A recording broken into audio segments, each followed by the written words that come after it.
commence par 3 infos à retenir dans l'actualité et l'épilogue de 2 semaines de débats parlementaires agités.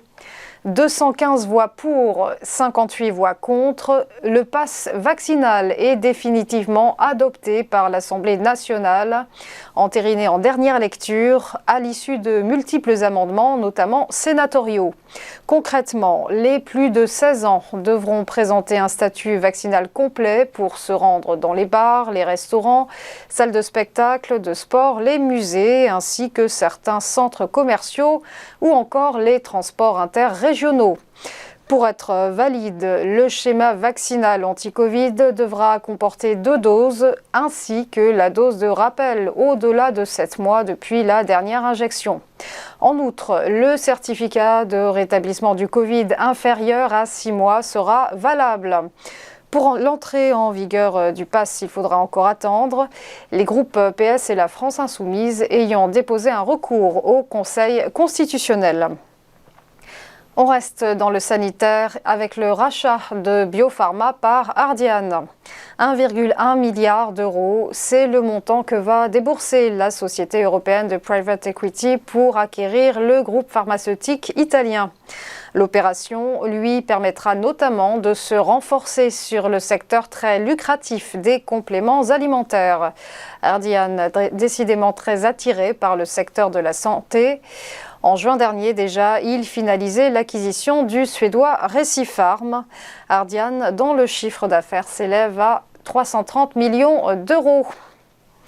Enfin, ce sera pour beaucoup l'heureuse surprise de ce début d'année. Vous faites peut-être partie des 8,7 millions de foyers qui bénéficient de certaines réductions ou crédits d'impôt.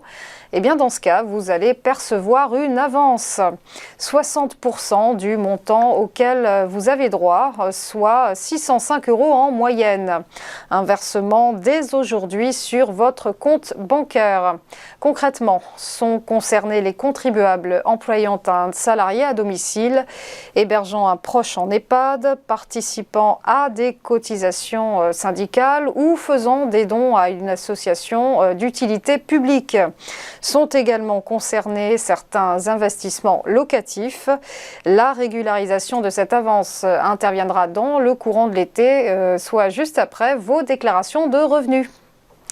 On passe au point bourse et petit rappel de la clôture des marchés financiers vendredi dernier.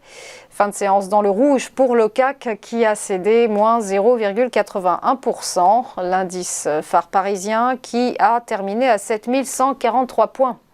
À Francfort, le DAX s'est contracté également en baisse de 0,93% à 15 883 points. Tandis qu'à Madrid, l'IBEX s'est rodé légèrement de moins 0,12%.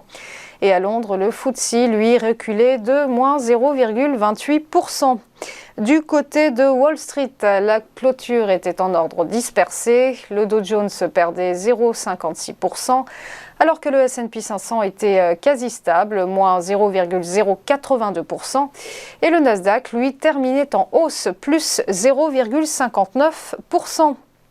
Enfin, une dernière info et ce chiffre, plus 8,1% de croissance annuelle en Chine. L'info est tombée cette nuit.